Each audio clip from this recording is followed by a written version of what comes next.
Cette semaine, je vous propose de découvrir Lyon autrement avec Olivier et Clémence de Cybèle. Leur visite insolite combine humour et convivialité. À découvrir en famille ou entre collègues, j'ai suivi la visite de la Pardieu et rencontré Olivier. L'idée c'est, comme on va redécouvrir l'histoire du Vieux-Lyon, l'histoire de la Croix-Rousse, on va permettre aux Lyonnais, en s'amusant, de venir redécouvrir, entendre l'histoire de la Pardieu. Proposez donc vos visites insolites, on peut les appeler comme ça, dans beaucoup de quartiers de Lyon. Tout à fait, alors bien sûr on a commencé par les quartiers phares qui sont le plus demandés, le Vieux-Lyon avec ses traboules, les pentes de la Croix-Rousse avec ses traboules, Fourvière, la Presqu'île, puis nous très vite on a eu envie de faire redécouvrir aussi des quartiers que les Lyonnais connaissent peut-être un peu moins, c'est plus des quartiers où ils passent, mais sans vraiment connaître l'histoire du quartier.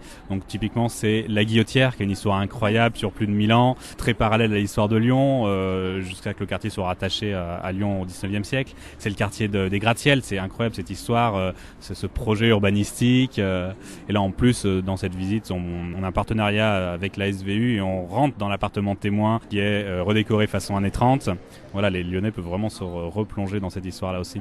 Vous ciblez donc tous les Lyonnais, on va dire, on peut vous trouver sur Internet, voilà, j'imagine. Et puis, vous ciblez aussi les comités d'entreprise. C'est le cas aujourd'hui là, à la Pardieu. Vous réunissez 2 groupes de 25 personnes, ça représente quand même 50 personnes, qui viennent de comités d'entreprise différents. Tout à fait, l'idée c'est vraiment de pouvoir proposer aux Lyonnais un loisir urbain. Voilà. Donc que ce soit en individuel, on propose des visites régulièrement tous les week-ends, en inscription directement sur notre site Internet. On peut réserver en ligne, voilà, très très simple, comme réserver une pièce de théâtre, une place de cinéma. Vous proposez un moment de convivialité, soit au petit déjeuner, soit un déjeuner, avec un prestataire qui se trouve dans le quartier que vous faites découvrir. Voilà, c'est vrai qu'il y a beaucoup de visites qui sont un peu plus courtes, qui durent 1 heure et quart. L'idée c'est de finir par un moment de convivialité. Comme on est dans la ville de la gastronomie, bien on va manger pendant ce moment de convivialité. Donc les visites tôt le matin, qu'on appelle les Lyon se réveillent, commencent à 8h, 8h15. On va terminer par un petit déjeuner.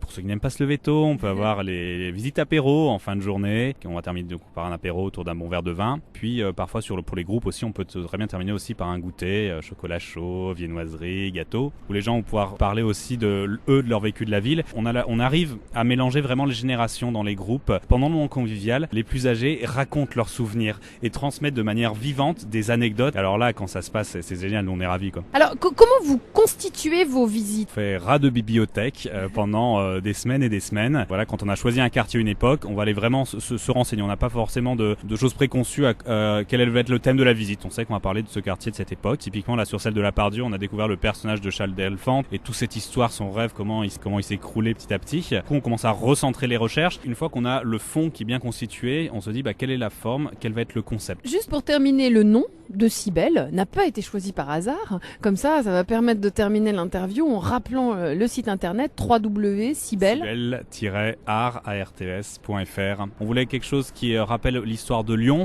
et qui rappelle un peu l'histoire en général. Et donc, on a choisi le nom de la déesse romaine qui était très vénérée à l'Antiquité, Cybèle. Puis comme c'est aussi une déesse qui fait un peu le lien dans la mythologie entre les dieux et les hommes, ce côté de faire du lien nous amusait.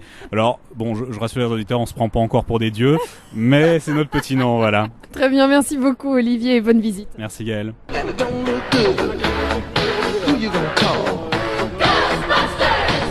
Alors, peut-être que certains d'entre vous ont déjà été victimes du fantôme de Charles Delphante, qui était l'urbaniste en chef du quartier dans les années 60-70 essentiellement. C'est un fantôme qui est quand même des fois assez en colère. Il faut dire que je vais vous raconter quand même l'échec de son rêve dans ce quartier. Il y a vraiment de quoi être en colère. Vraiment, ce centre commercial détruit le rêve de Charles Delphante, c'est que comme le centre est orienté nord-sud, il marque vraiment une coupure infranchissable quasiment entre l'ouest et l'est. Puisque de l'autre côté, il y a toujours la SNCF a toujours refusé pour le moment de construire une nouvelle gare. Le métro n'est même pas encore là. Le métro, la ligne B, est inaugurée en 78. Alors dès le début, on avait prévu de faire une station de métro sous le centre commercial. On ne pouvait pas le faire en face de la gare puisqu'il n'y avait pas de gare. Et pendant 3 ans, il va y avoir une station vide sous le centre commercial, une station fantôme pourrait-on dire. Enfin, je suis très à cheval sur l'utilisation du mot fantôme, donc on va dire une station vide qui va attendre l'arrivée du métro en 78. Donc au niveau transport en commun, ce n'est pas encore ça. On a pensé un moment ici de faire un héliport sur le toit du centre commercial pour relier ce nouveau centre de Lyon avec Satolas qui allait être inauguré. Bon, finalement, on a transformé le toit en parking. puisque le principe c'est quand même que le consommateur potentiel dépense un maximum d'argent. Comme le disait le directeur de la Société des centres commerciaux à l'époque, on avait une autre idée de la communication. Voici ce qu'il disait en parlant des clients: on n'attrape pas les mouches avec du vinaigre. Alors nous allons monter sur le toit, c'est par ici. Gardez toujours vos lunettes de protection s'il vous plaît.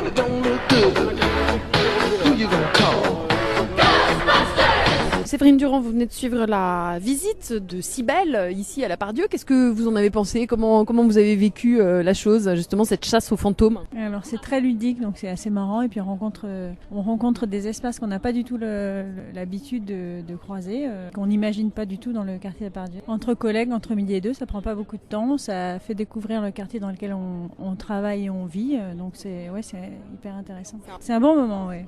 Ça finit en beauté, c'est drôle. Merci. C'est une vraie pause de détente entre 2 heures de réunion qui vont se succéder, et j'avoue que si ça pouvait se renouveler, c'est à la fois intéressant, ludique et amusant.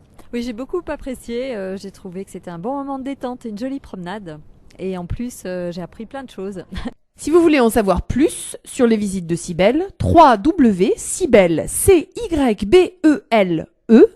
cybele-art au pluriel.fr. À tout de suite.